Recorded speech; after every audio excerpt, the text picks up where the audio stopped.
नमस्कार साथियों, तो फिर से एक नई वीडियो में आपका स्वागत है। और आज हम आपको कराने वाले हैं जयप्रकाश भारती जी का जीवन परिचय, जो कि क्लास 10th यूपी बोर्ड के लिए काफी ज्यादा महत्वपूर्ण है और इनकी रचनाएं भी आपसे काफी ज्यादा आपके ऑब्जेक्टिव क्वेश्चन में पूछी जाती हैं। तो आइए बिना देरी के वीडियो को स्टार्ट करते हैं और देखते हैं जयप्रकाश भारती जी का जीवन परिचय और उनकी कुछ प्रमुख रचनाएं। तो जयप्रकाश भारती का जन्म 1936 ईस्वी में मेरठ में हुआ था। कहां पर हुआ था? मेरठ में। मेरठ उत्तर प्रदेश में पड़ता है। आप जानते हैं कि मेरठ से ही जो 1857 की क्रांति शुरू हुई थी, 10 मई 1857 को मेरठ से ही शुरू हुई थी। ये भी आपको याद रखना है, क्योंकि जब आप सोशल साइंस पढ़ते हैं तो उसमें ये आपसे पूछा जाता है। फिर आता है, इनके पिता का नाम रघुनाथ सहाय था, यानी कि जो जयप्रकाश भारती जी थे, इनके पिताजी का नाम क्या था? रघुनाथ सहाय। और वह एक एडवोकेट थे, यानी कि इनके पिताजी कौन थे? एक एडवोकेट थे जो पुराने कांग्रेसी और समाजसेवी थे। भारती जी ने मेरठ में ही बीएससी तक अध्ययन किया था, यानी कि मेरठ में रहकर ही इन्होंने क्या किया? बीएससी तक किया। जयप्रकाश भारती एक वरिष्ठ पत्रकार एवं सशक्त लेखक थे। तो ये जो है एक पत्रकार और एक लेखक भी थे।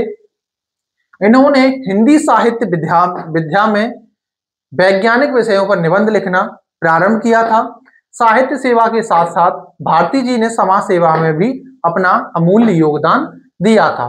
मेरठ में इन्होंने वर्षों तक निःशुल्क शिक्षा प्रसार के लिए प्रौढ़ पाठशालाएं चलाई। इन्होंने हिंदी साहित्य सम्मेलन से संपादन कला विशारद की परीक्षा उत्तीर्ण करने के पश्चात दैनिक प्रताप तथा नव भारत टाइम्स में से पत्रकारिता का व्यवहारिक प्रशिक्षण भी प्राप्त किया। 2005 ईस्वी में इनका निधन हो गया था, या मृत्यु हो गई थी। तो इनकी मृत्यु कब हुई?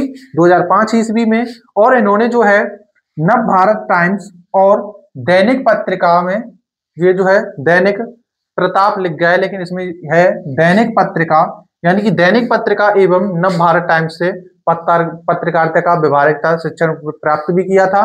और 2005 ईस्वी में इनका निधन हो गया। इनका जो जन्म हुआ था वो 1936 ईस्वी में हुआ।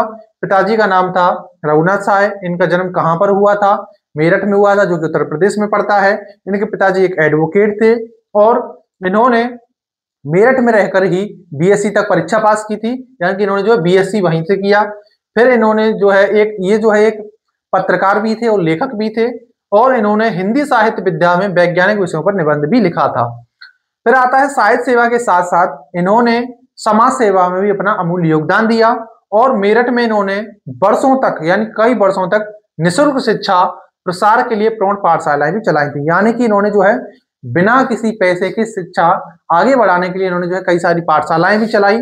और हिंदी साहित्य सम्मेलन से संपादन कला विशारद की परीक्षा उत्तीर्ण करने के पश्चात दैनिक पत्रिका और नव भारत टाइम्स से पत्रकारिता यानी कि पत्रकारिता का व्यवहारिक प्रशिक्षण भी प्राप्त किया। और 2005 में इनका निधन हो गया था।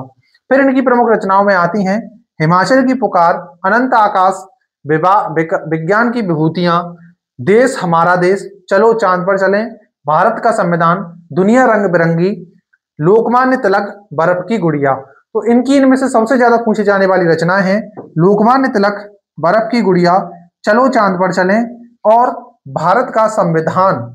ये काफी ज्यादा पूछी जाती हैं। और दुनिया रंग बिरंगी।